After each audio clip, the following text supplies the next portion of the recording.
I want to share something with you today that I believe will make you much more effective at resolving conflict and building collaboration. But I want to start by telling you a little story about some groups of chickens, because believe it or not, chickens have a lot to teach us about collaboration. This takes place at Purdue University, where Bill Muir is a professor of genetics and a genuinely nice guy. And Bill was looking into the differences between groups of collaborative chickens. These were just chickens that got along well with each other. I call them the green zone chickens. And there were no star performers in their group. They were just nice to each other. And in the chicken world, a star performer is the hen that lays the most eggs. But the problem with the star performers is that they tend to be much more aggressive animals. And so we oftentimes see among the chickens something that we occasionally see in human organizations, and that is that the star performers become the stars not by being so good themselves, but by suppressing the egg production of the other chickens. So they look better, and they do this by pecking on them. Now, I call these more aggressive star performers the red zone chickens, and they do a lot of damage. So the farmers have tried different strategies to deal with that. One is to house the birds in individual cages about this big. Not a great solution because it's very expensive, takes millions of cages. Another thing they tried is something that's called trimming their beaks. Now, this is a bit of a deceptive term because it gives you the impression that there's a chicken manicurist out there sort of filing down the sharp point. But really, it's an employee with a tool that looks a little bit like a pair of pliers, and they go up and rip a big chunk of the chicken's beak right off its head. Also very expensive, not to mention horribly unpleasant for all the chickens and the employee that's assigned to do that. So Bill was trying to see if it's possible to breed collaborative instincts into chickens, and if so, what would be the impact of that on their egg production? So we had all the green zone chicken groups over there and the red zone chicken groups over there, and he took the best of each generation's egg producers to produce the next generation. He did this for 1 year, about 5 generations, and at the end of that 1-year period, the results were pretty dramatic. There, this is a picture of the green zone chickens. They were healthy and productive. Now, the next picture is what was left of the red zone chickens. And I say it's what was left of them because more than half of the red zone chickens had been murdered by their colleagues, pecked to death. Now, they say that a picture is worth 1,000 words. But if this doesn't tell the whole story, let's look at the egg production of the green zone chickens. In that 1-year period of time, it went up 260%. So what we can learn from these chickens is that red zone environments that are more hostile, that are more adversarial, highly conflicted, internally competitive versus externally competitive, they produce more red zone behavior. It feeds on itself and can spread like a virus in an organization. And green zone environments that are more supportive and cooperative and more highly skilled at collaboration, they produce more eggs, or whatever your organization's equivalent is to more eggs. Now, I'd like you to think back on that picture of those red zone chickens again for just a minute and get that in your mind. As a judge for almost 25 years, my jurisdiction was collective bargaining disputes, labor management conflicts. And in that role, I believe that I have mediated more school district labor strikes than any other person in the United States. In just about every single strike that I have ever mediated, by the time we get to the end of that process, every single person involved in that process on both sides of the table knows exactly what those chickens feel like, because that is the existence that they are trapped in. Now, these are not mean people. These are good people doing their imperfect best to improve the world the best way they know how. I mean, they've all dedicated their lives to public education. They didn't lack an interest in collaboration. What they lacked was skills.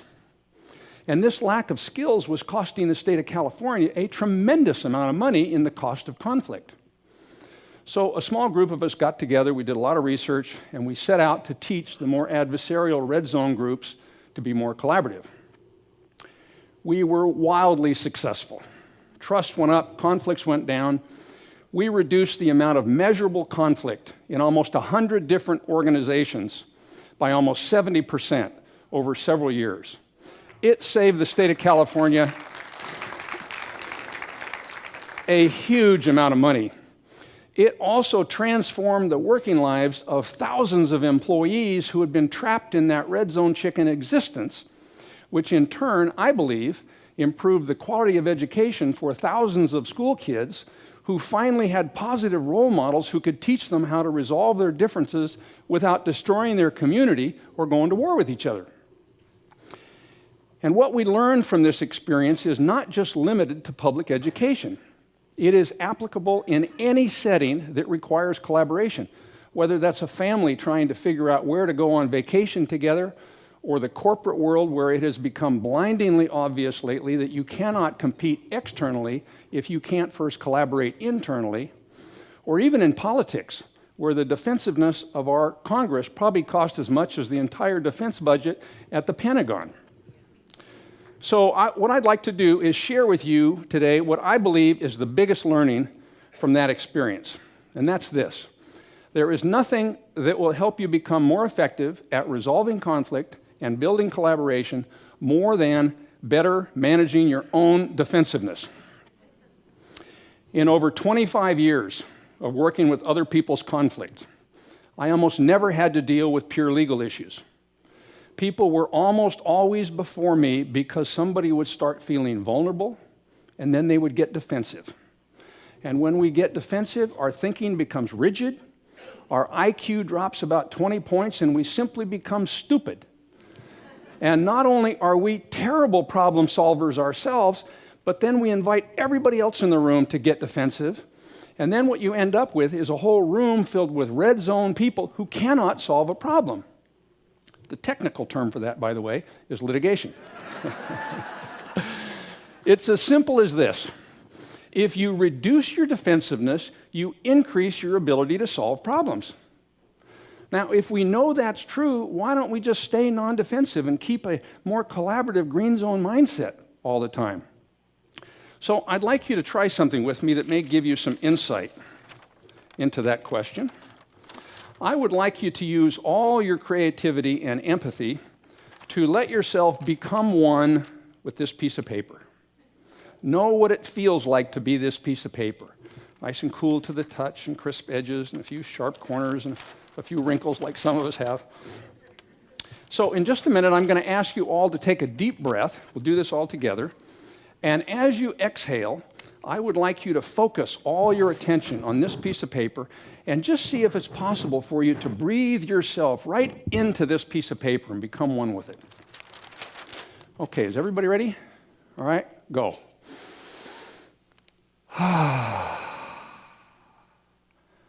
Okay, everybody have that now? Got it?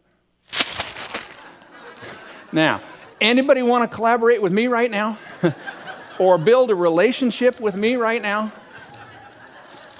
Or more likely, anybody have any really strong negative red zone feelings towards me right now?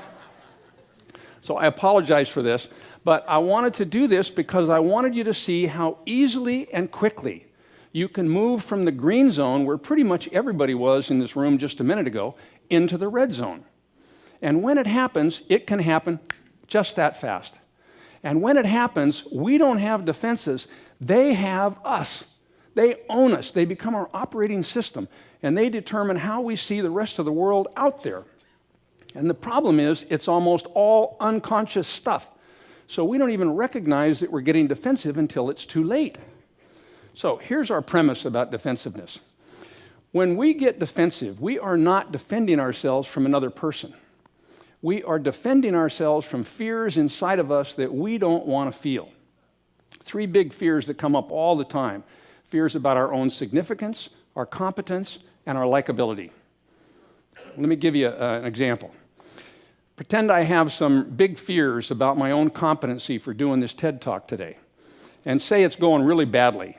You know, maybe I'm jet lagged and forgetting things and no one's paying attention. That can cause me a lot of discomfort. Because believe me, I do not like feeling incompetent at all right? So one way that I could avoid a lot of that discomfort is I might start blaming you. I mean, after all, you are not the smartest group I have ever worked with, you know. And really, does anybody here think it's possible to teach the whole audience to be non-defensive in the puny little 18 minutes that I've got for this? I mean, give me a break, you know. Now, it might seem like I'm defending myself against a bad audience or a bad situation. But what I'm really doing is I'm behaving in a way that lets me not be in touch with those fears. Our defensiveness helps us hide our fears from ourselves. But unfortunately, that is an awful lot like putting whipped cream on dog poop. And I know that's a really ugly metaphor, but I'll bet you'll remember that one. If you're getting defensive, it's because there's some fear there. But since most of us are not sufficiently in tune with that fear to do anything about it until it's too late, what can be more helpful for most of us is to start paying attention to the outward behavior that we do. Our outward signs of defensiveness are usually much easier to spot at a much earlier point in the process. So if we know what our signs of defensiveness are, they can become our own personalized early warning system. For example, I notice that when I get defensive, my breathing becomes faster, I tend to talk much louder, and I usually feel very misunderstood. So if I'm getting some feedback from my friends, and I notice that I'm breathing faster, talking louder, and feeling very put upon, the alarm bells can go off. Ding, ding, ding. Hey, Jim, pay attention. You're doing that thing. Then I can take some action. So it is worth your while to figure out what your specific signs of defensiveness are, and then create your own early warning system. Now, we've come up with a list of about 50 different signs of defensiveness. But these are just a few of the more common ones. So take a look at this and see whether any of these look familiar to you. If you don't see your favorites up there, or even more importantly, if you happen to be sitting out in the audience right now thinking to yourself, well, I don't really get defensive. Let me suggest to you that you are probably in complete denial or overly medicated, because defensiveness... This is a human condition. So if you're one of those few people on earth that thinks they don't get defensive, when you go home tonight, I would suggest you ask your spouse or your kids. I've found family members to be remarkably willing to help out on this task. Usually very accurate, too. So your job is to figure out what your specific signs of defensiveness are and then create your own early warning system. Then when it tips you off that you're getting defensive, here's a few things that you can do that can help.